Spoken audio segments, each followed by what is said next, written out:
नमस्ते, मेरा नाम नसीब है और मैं गाँव खाराखेड़ी से बिलोंग करता हूँ और मैं अभी एमबीबीएस फर्स्ट ईयर का छात्र हूँ और मैंने वहाँ पे ईएसआईसी मेडिकल कॉलेज फरीदाबाद में भी एडमिशन लिया है।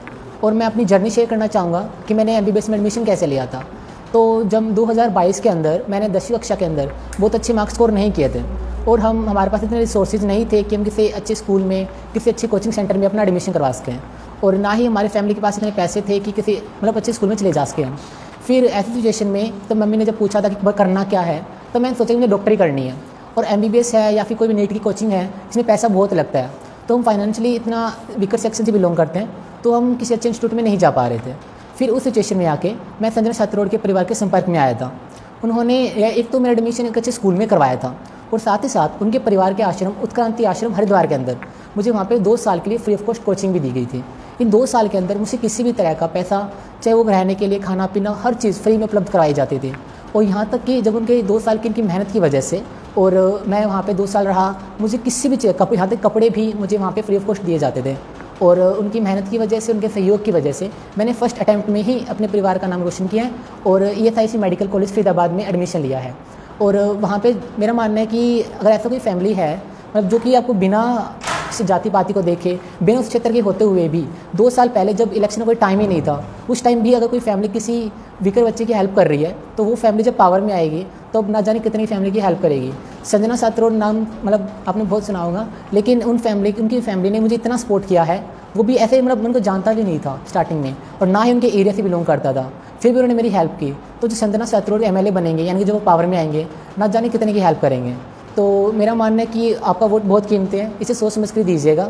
अगर आपको मेरी किसी भी बात पे, किसी भी तरह की कोई भी क्लैरिफिकेशन चाहिए, तो आप गांव खाराखेड़ी में जो मेन चौपाल है, रविदास चौपाल, उसके पास मेरा घर है। या तो आप मेरा मोबाइल नंबर लिख सकते हैं 9996429311। अगर आपको किसी भी तरह की कोई भी क्लैरिफिकेशन चाहिए कि मैं कोई फेक वीडियो तो नहीं बना रहा हूँ या कोई झूठ तो नहीं बोल रहा हूँ या फिर इलेक्शन के टाइम की वजह से मैं ऐसा कुछ बोल रहा हूँ, तब आप वेरिफिकेशन कर सकते हैं, आप मुझसे बात कर सकते हैं। मैं किसी भी फैक्ट के ऊपर क्लैरिफिकेशन दे सकता हूँ। Thank you. आपका गांव तो जो है खाराखेड़ी जी, बरवाड़ा हल्का में नहीं आता, फिर आपकी मदद की? हाँ, उन्होंने ऐसे बरवाला हल्के में नहीं आता, फिर भी उन्होंने मेरी हेल्प की है। तो जो उस क्षेत्र के होंगे उनकी तो कितनी ज़्यादा हेल्प करेंगे वो। सीधी बात है कि वोटों के लालच में मदद की। हाँ, वोटों के लालच में बिल्कुल नहीं। इलेक्शन के टाइम है वो सामने आए, लोग सवाल पूछेंगे, लाजमी है। हाँ जी, और लोकसभा के जो इलेक्शन था, इलेक्शन तो अभी स्टार्ट में हुआ है, ये बात तो 2 साल पहले की है जब इलेक्शन कोई जिक्र भी नहीं चल रहा था। फिर भी उन्होंने मेरी फाइनेंशियली इतनी हेल्प करी है। इस यहाँ जहाँ से जिस फैमिली से मैं बिलोंग करता हूँ, वो तो किसी इंस्टीट्यूट में तो एडमिशन ले भी नहीं सकते। स्टार्टिंग में हमने लेना चाहा था, फिर उनकी जो फीस थी वो काफ़ी ज़्यादा थी, तो पेरेंट्स इतना अफोर्ड नहीं कर पा रहे थे। उस सिचुएशन में भी अगर मेरी हेल्प कर रहे हैं, तो जो पावर में आएंगे कितने की हेल्प करेंगे। बिल्कुल, जब आपने तैयारी शुरू की है, आपकी मदद जरूर की गई है, परंतु आपका कितना पैसा इस तैयारी में नहीं, 1 रुपया भी नहीं लगा। मैं सच्ची बता रहा हूँ, मेरे मोजे तक के पैसे आश्रम में ही दिए गए थे। मुझे फ्री ऑफ कॉस्ट सब कुछ अप्लाई कराया गया था और वहाँ का एनवायरनमेंट भी बहुत अच्छा था। जैसे फैमिली में एनवायरनमेंट होता है वैसा एनवायरनमेंट रखा गया था मुझे। जैसे और बहुत से बच्चे उस आश्रम में होंगे। हाँ, वहाँ पे आश्रम में जैसे यहाँ पे बोला कि बिना जाति पाति के देखा गया है, आश्रम में भी ऐसा ही था। आश्रम में जैसे कि जो मेरे बगल में मेरे साथ में जो पार्टनर था, वो भी किसी दूसरे समुदाय से बिलोंग करता था। तो हम जब रहते थे बिल्कुल मिलजुल कर रहते थे, बिना कोई जाति पाति के। ऐसा कुछ नहीं था कि किसी भेदभाव हो आश्रम में, ऐसा कुछ नहीं था। आप संपर्क में कैसे आए थे? हम संपर्क में आए थे, हमारे स्कूल के एक टीचर थे, उन सर ने मुझे उनके फैमिली से बिलोंग करवाया था, तो उन्होंने ही मुझे बताया था कि वहाँ पे उन्होंने एक आश्रम चला रखा है, उत्क्रांति आश्रम हरिद्वार में, तो उनका तुम्हें वहाँ पे जाना चाहिए। उसके बाद में उनके संपर्क में आया था। आपका एडमिशन कब हुआ एमबीबीएस में? एमबीबीएस का एडमिशन इसी साल हुआ है, 2024 में।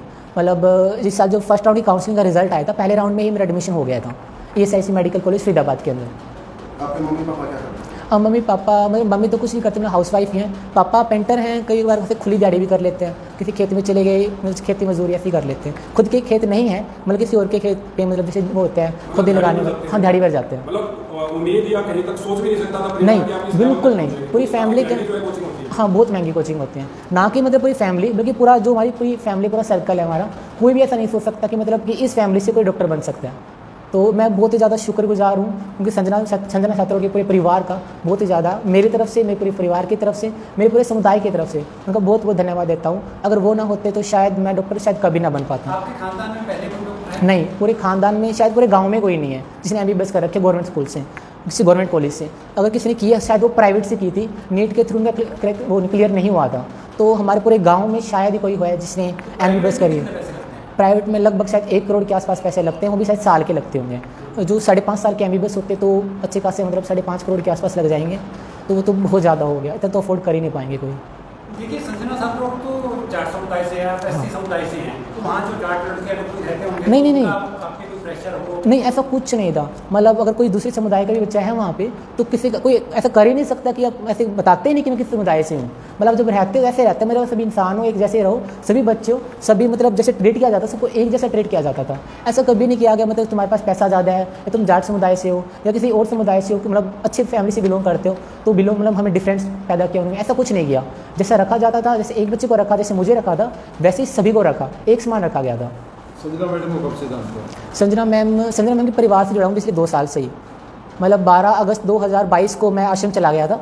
मतलब उससे पहले लगभग 1-1.5 महीने से पहले से जानता था उनकी पूरी फैमिली को। बातें बताने अपनी मर्जी से आए? नहीं, पूरी मर्जी से आया हूँ मैं, क्योंकि मतलब ऐसा होता है ना कि जो अच्छे काम करता है उनको क्रेडिट कोई हर कोई ले लेता है, लेकिन अगर कोई बुला के करे तो बात अलग होती है। तो मैं खुद ही आया हूँ। मतलब मेरा मानना है कि जिन्होंने मेरी हेल्प की है, अगर मैं उनकी हेल्प कर पाऊँ किसी भी तरीके से, या कोई समाज को सच्चाई बता सकूँ कि ये जो पार्टी है या फिर कोई जो संजना सातरोड का पूरा परिवार है, ये किसी के अंदर भी कोई भी भेदभाव नहीं रखता है। मतलब किसी भी ऐसे जाट फैमिली से बिलोंग करते हैं तो सिर्फ जाटों का भला करेंगे, तो ऐसा कुछ नहीं है। 2 साल पहले से ही ऐसी कैटेगरी की मतलब चुनाव के बिल्कुल नजदीक यानी मात्र कुछ घंटे बचे हैं और आप सामने आए, क्या चाहते हैं आप, क्यों मदद कर रहे हैं संजना सातरोड? क्योंकि उन्होंने मेरी बहुत हेल्प की है। अगर कोई मेरी हेल्प कर रहा है, अगर मैं उनकी हेल्प नहीं करूँगा तो फिर फ़ायदा क्या है। तो आगे मतलब उन्होंने मेरी बहुत हेल्प की है। मैं स्टार्टिंग से 2 साल पहले से लगे हुए हैं, वो दिन रात मेहनत कर रहे हैं और फर्स्ट अटैम्प्ट में ही नेट निकाल दिया। इससे अच्छी मेरे लिए, मेरे परिवार की सबसे अच्छी बात नहीं हो सकती।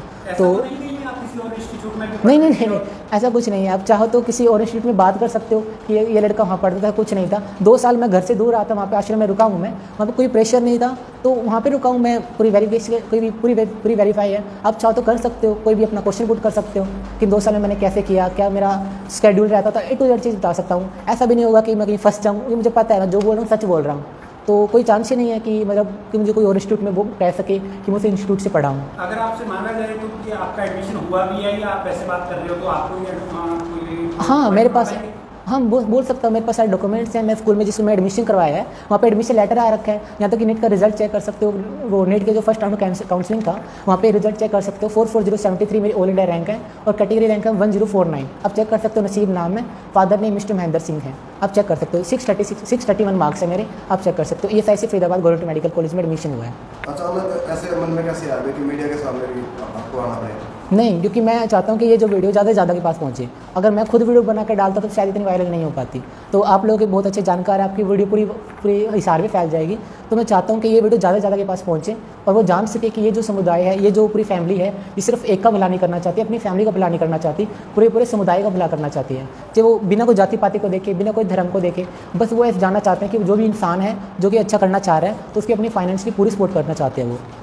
शायद पूरे हरियाणा के जितने भी उम्मीदवार हैं सबसे ज़्यादा जो पढ़ी लिखी है हाँ, शायद वही है। क्योंकि तभी तो मैं दुख समझा था, क्योंकि अगर वो इतने पढ़े लिखे हैं तो समझ पाए कि मतलब कि ये लड़का अगर आगे पढ़ना चाहता है तो उनकी फाइनेंशियल सपोर्ट कर सकते हैं। अगर कोई भी मतलब ऐसा कोई है जो पढ़ा लिखा नहीं है तो शायद वो मेरी प्रॉब्लम ना समझ पाता। तो मैम जो संजना सातरोड उनकी पूरी फैमिली ने मेरी प्रॉब्लम समझी थी, तभी जाके मुझे आगे वहाँ पर भेजा था। इस के बदले में उन्होंने कुछ तो आपसे मांगा होगा? नहीं, इन 2 साल में ना ही जब मेरी कोचिंग चल रही थी तभी भी कुछ मांगा। यहाँ तक कि आश्रम में भी 1 गिलास तक का पानी तक नहीं उठाया। कपड़े धोने के लिए मशीन थी, वो भी हम नहीं धोते थे, भैया थे वहाँ पे वो धोते थे। सारी चीज़ बस वहाँ पे से इतना एक काम था कि झूठ नहीं बोलना और आश्रम में रहना है और आश्रम में जो सर बोले हैं वो करना है। मतलब आपसे कोई ऐसा भी नहीं था कि ग्राउंड है, कोई साफ सफाई करवाई गई है, नहीं। सुबह से अगर शाम तक हमें सिर्फ पढ़ना होता था और कोई काम नहीं था। ना ही किसी तरह का प्रेशर डाला गया, ना कभी ऐसा कहा गया कि 1 महीने तुम्हारे पास एक बारी घर पे बात करनी है, ऐसा कुछ नहीं था। जब भी हमें छुट्टी चाहिए थी हम बोल सकते थे हमें छुट्टी चाहिए। A to Z बिल्कुल रिलैक्स माइंड से रखा गया था हमें वहाँ पे। तो बिना किसी अलग-अलग जगह से जो आपको पढ़ाने के लिए आती थी? नहीं, वहाँ पे जो जिनका वो आश्रम है, सर हैं जो, उन्होंने ऐसे ही कह रखा है। मतलब सेल्फ स्टडी की है मैंने बिना किसी कोचिंग इंस्टीट्यूट के। ऐसा नहीं था कि किसी इंस्टीट्यूट का सब्सक्रिप्शन ले रखा है, तो ऐसा कुछ नहीं था। हम सेल्फ स्टडी करते थे। हमारे पास बुक्स रखी थी, फिजिक्स की रखी थी, केमिस्ट्री, बायो, हर किसी की बुक रखी थी। वो बुक्स पढ़ते थे। कोई डाउट आता था तब जो उनके बेटे थे, बेटी थी, वो हमें डाउट बता देते थे बिना किसी इंस्टीट्यूट के, बिना किसी लेक्चर के, बिना किसी टीचर के। सेल्फ स्टडी से इन 2 सालों में मैंने नेट फर्स्ट अटैम्प्ट में निकाला है।